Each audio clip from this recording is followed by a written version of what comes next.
Do you remember there was a long time where the greatest fear was that the planet was becoming overpopulated and that this was a global emergency? And this went on for about 20 to 25 years. Now we hear that due to declining birth rates, there are not enough people. And there are many schemes involved in trying to encourage people to have more children.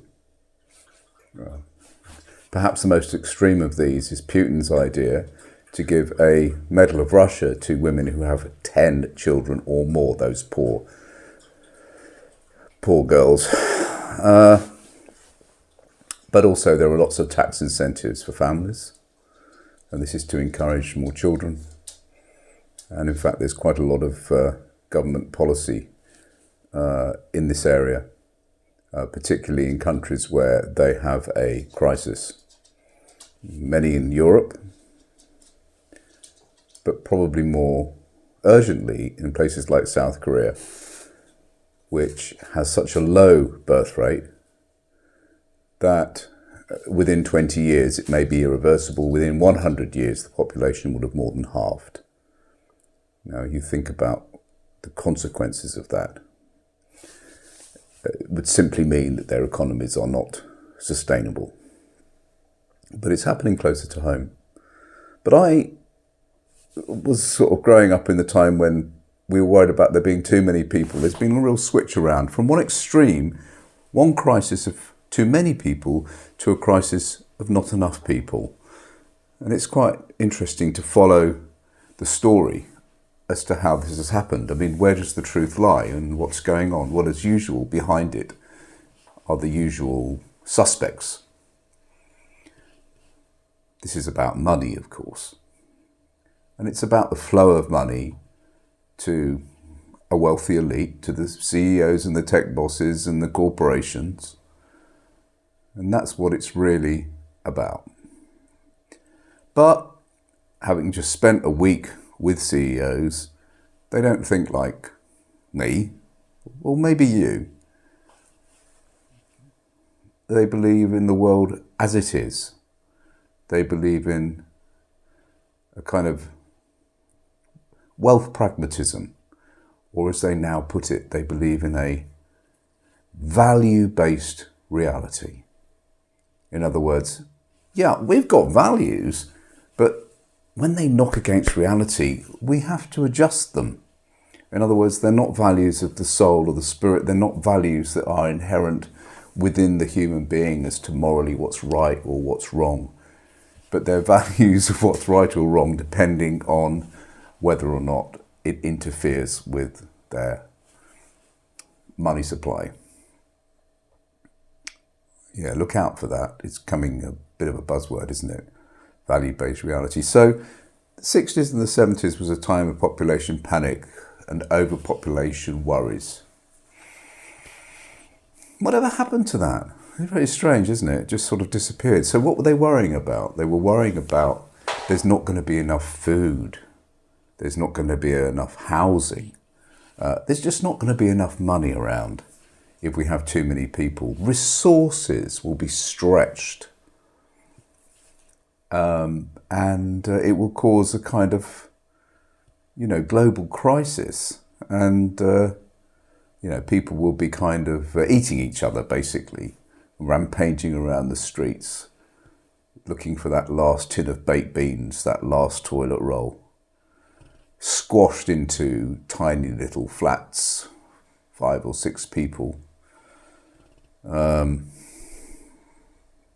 So, yeah, it's interesting, isn't it? I don't know what happened to it, but this was a different time, wasn't it? The 70s, the 60s. Oh my God, it was hundreds of years ago when things were very, very, very different to they are now. Because, of course, these were pre-globalist times, weren't they? This was before globalization had really ballooned. And so there was a national focus then. And what I mean by national focus was that economic growth was not such an imperative. It wasn't necessary to have 2 or 3 or 4% growth each year just to survive. But with the onset of globalization, where you were in competition with the entire world, you were in competition with Indonesia suddenly, as well as obviously Japan and with China and the rest. So with that kind of competition, you had to work harder, you had to be more productive, you had to have economic growth. And so what happened with globalization, free trade, the expansion of capitalism, the growth obsession took over.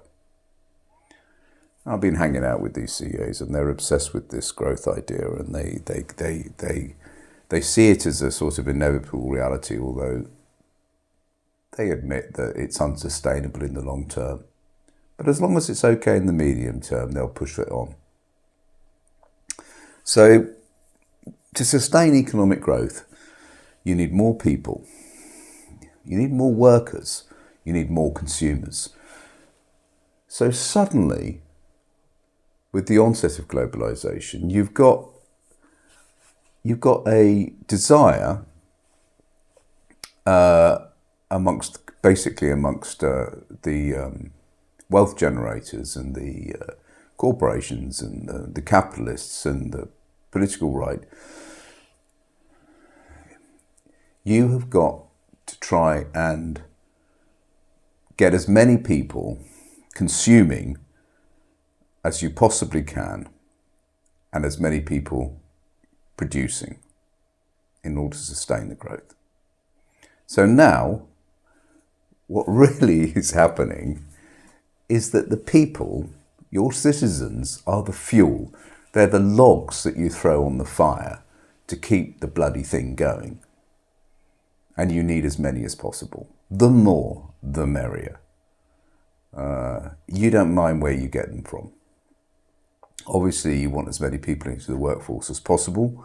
One of the ways to do that is to reduce benefits, because then you kind of drag people who are blind into call centres and that kind of thing. You know, I'm not going to make a moral judgment on any of this. I'm just going to say that if you can reduce those people who previously maybe couldn't work for one reason or another and push them into the workplace, that's a good idea. But of course, most of this fuel came from immigration, and immigration was encouraged. Now, of course, immigration is not encouraged, but actually, read between the lines. It's not that we don't want immigrants. Actually, I'm talking about what the populist parties say. They don't mind immigrants. They don't want a certain type of immigrant. That's the problem. Quite happy to have Australians and Canadians and Americans. They're welcome with open arms. They certainly don't want what they consider to be low quality immigrants. Even though we're all low quality people when we begin life, aren't we? We're very low quality. We just sit there naked, screaming for someone to serve us our food or give us our milk. It's pretty low quality, isn't it? But we educate ourselves into something which might be a little bit more advanced and capable. So there's no such thing really as a sort of low quality person, really. It's ridiculous. But anyway, so they want immigration. They still want immigration because they need it. They need the consumers. They need the producers. They need the logs to put on their fire to keep the furnace burning of economic growth, to keep the capitalist dream fully alive. People like Elon Musk, who is obsessed, Peter Thiel, and well, all of them, okay, who are obsessed with this, are campaigning for people to have more children. They are campaigning to increase the workforce because they want people to buy their cars. They need people to sign up and subscribe to their ridiculous technical games that they are producing, you know, whatever it be. And so they encourage and they incentivize to increase the population. Don't think about the immigration. The anti-immigration thing is a red herring. That's a kind of a racist thing. But more importantly, it's not even racism, actually. It's more to do with a sort of easy, manipulative, sort of Machiavellian route to power. It just happens to be the best way these days with amongst populist parties. Just demonising, causing a moral panic around them. But they do want high-quality Australians to come. We need you. We want you. What a load of bullshit it really is. Anyway, never mind. So, fertility is collapsing in certain places. South Korea, Japan, Italy, China. The populations are getting older because we're sort of healthier. And there's not enough people to support that. And so this is the kind of crisis that's happening now. Too few people. And yet I grew up in an age where there would be documentaries on the BBC about the explosions in population. Oh dear. You see, what we found was that by educating, particularly women, we caused a radical, massive decline in population very, very quickly.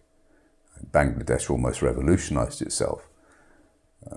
I think that the average was 7 or 8 children there. And after a lot of charity programs involving getting women into education in the workplace, that went down very quickly, I think, to less than 2. So this is the danger of educating women. This is the thing.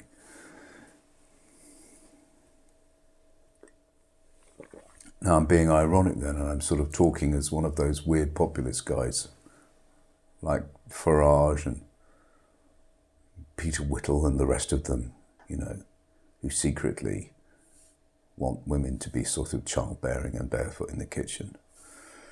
Because they're conservative and they want to conserve the traditional family values. And we know what they were like. They were unpleasant for women, but never mind. I digress. Now, I have been told this week, as I've been hanging out with these CEOs, not told directly because I never let on who I was, but they have been saying that that you've got to kind of live in the world as it is. You cannot be a dreamer in this place. So I've got to accept the crazy reality of what's going on. And I must not make moral value judgments about it. Maybe I'll talk about that in the next video, because I observed some very strange things. Okay, anyway. So we can't grow without expansion. Expansion means extra productivity. Extra productivity means more fuel for the fire. Think about Musk and Putin. They're what we call pronatalists. They're obsessed with people having multiple children and swelling the population, something that I grew up thinking was terrible and bad and would just kind of thin out resources in the nation. I mean, that makes sense, doesn't it? I mean, you've got to ask yourself the question, why don't we let, in theory, why don't we let populations naturally decline if they want to? Think about it. Let's say you live in a country with 15 million people. Or let's say you live in the UK with 67 million people. Everyone's clambering for houses. There's no land. There's no places to build new houses because the urban areas are so dense already, and we don't want to build on those small amounts of green belt land that we've got in between the cities and towns, particularly. It would be nice to keep England fresh and green and full of rolling hills and sheep and, you know. But we know about the overcrowding, we know about the queues, we know about the absolutely awful situation with all public services, particularly the health service, where it's now impossible to see a doctor. If you really need to see a doctor now in the UK, you go to A&E. Basically, that's how bad it is. So imagine, instead of all this high density, scarce housing, crowded roads, crowded pavements, impossible to see a doctor, waiting lists for 2-3 years on some things. Imagine we let the population gently dwindle down, as seems to be natural, as seems to be the way people want. Why? Giving people incentives to have children, just let them be. And we reduce that population, like in South Korea, by half. Suddenly, we have enough books in the schools, we have enough houses for everybody and more. The land is opened up, no more building on the land. Our farmers producing that food can be, it would be enough for the general population. All the land, all the farming, all the produce, limiting. Yeah. So why do we fight against it so hard? Why do we fight against it? It is now no longer possible to imagine a future like that, like I've just described, even though that's the natural course of things, if we let it.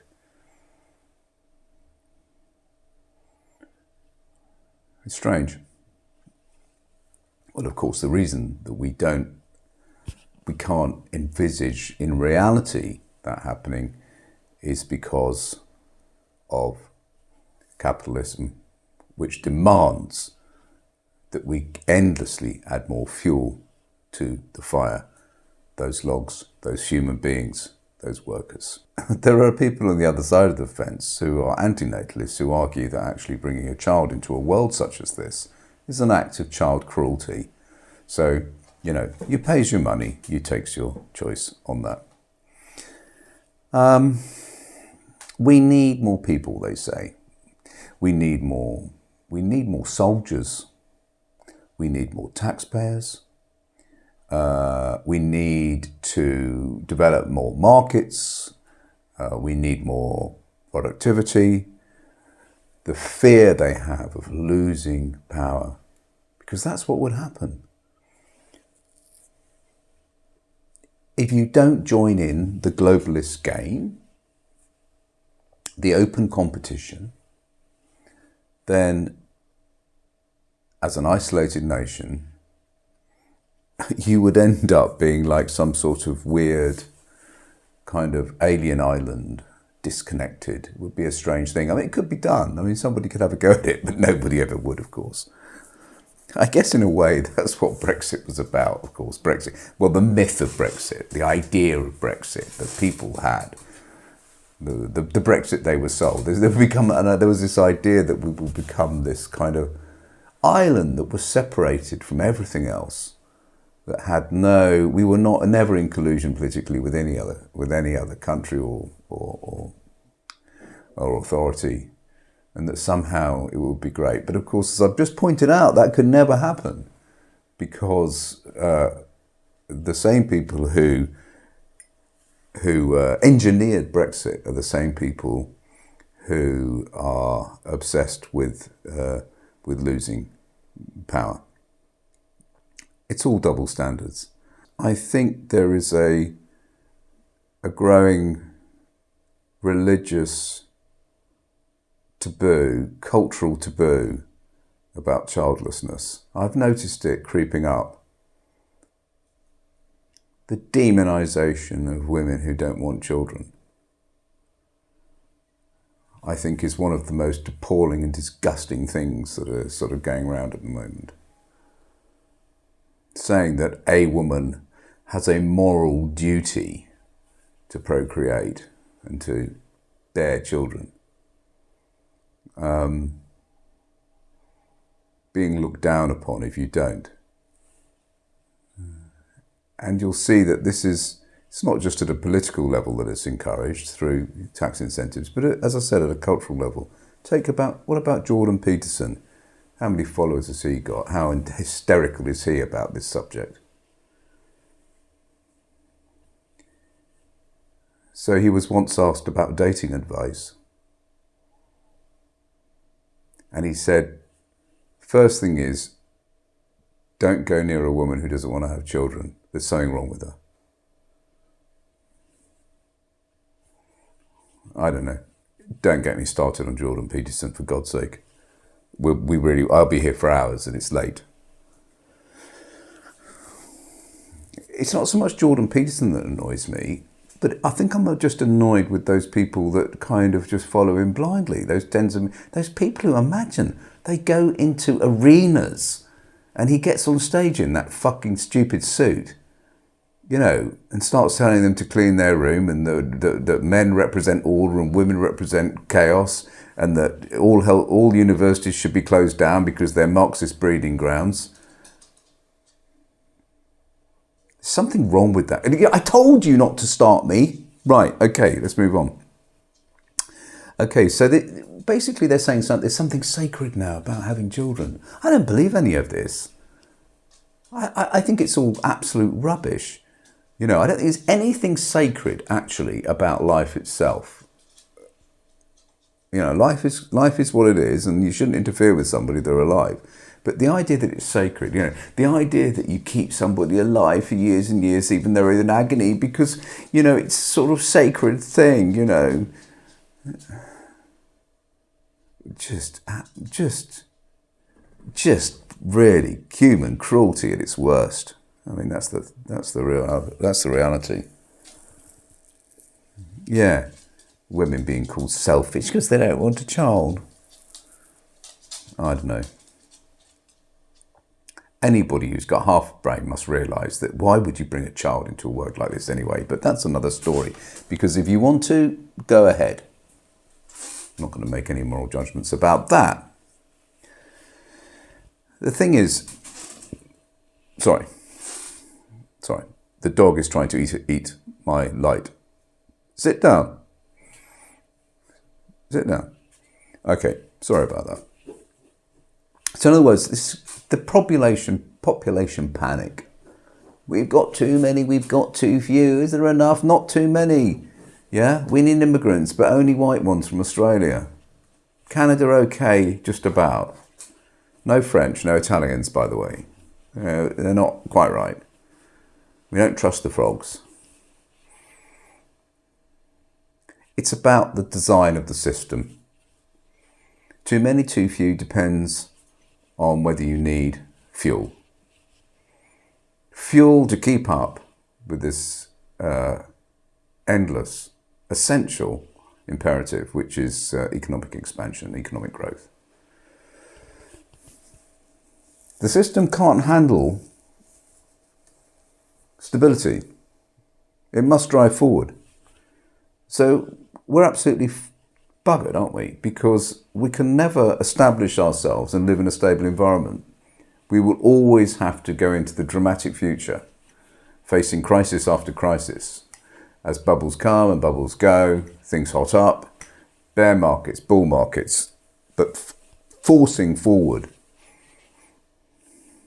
buying more and more,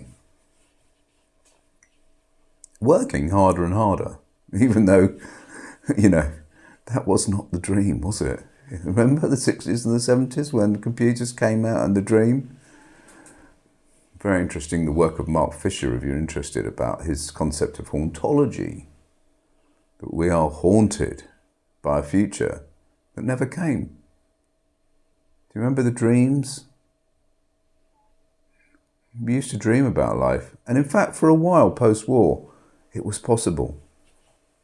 You could afford things. You could afford a good life. That was when we started to travel. Now, you might be able to afford to do things, but there are large numbers of people who are working hard and are still in pain every day, having to struggle just to put food on the table, even though they're doing 45, 50 hours a week. that wasn't the dream, was it? That wasn't what the cartoons depicted of the future.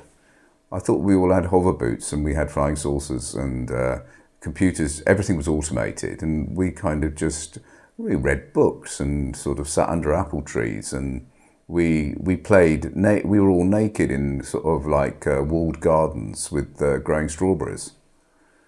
Can you imagine how ridiculous that sounds now? When we're all slaving away for almost no reward, and because all the money is being what's the word? Siphoned out. Siphoned out. I mean, there's now a tax on every family of €1,600 a year. €1,600 a year, or pounds. It's a tax, basically. But it's a tax that doesn't go to the government for public services. It goes to about 8 people, most of them in California, but in other places as well. Because now, in order to exist, and even if it wasn't necessary, we're now addicted to it, that's the average annual cost for a family of 4 on their telecommunication subscription services. And yeah, well, you know, the kids aren't going to do without their phones. You're not going to want to be without your 4K TV plugged into the wall. You probably want optic fibre connection for the extra €12, whatever. The entire world now has to pay this levy to exist. Well, anyway, it's getting late. All right. So yeah, we can't handle stability. We certainly can't handle shrinkage. That would be a total disaster. We think of that as a recession, and that's like really awful. And then we go into long periods of austerity, which, you know, it's like I know things are really bad, but now we're going to make them worse for 6 years. That's what austerity is. Okay. We could reframe the dwindling population if we reframed the system. We're addicted. We become growth machines. We need that fuel. There's no way out of it. We can't do it. Even though fewer people and a complete change of the whole idea of what it is to be a society, we could do it. But people are greedy. They always have been. They probably always will be. And there are certain people who are extremely greedy, and they're not going to want to engage in such an experiment. So it's not about the population. It is, you'll be unsurprised, it's about capitalism. But let me leave you with this thought. We all know that this can't go on forever. The growth is fueled by certain kind of bubbles which renew themselves every so often. At the moment, it's probably, say, the money that's going into AI and how that's changing things. This is bringing in a lot of investment. But it can't go on. It will collapse. The question is when, and what will that collapse look like?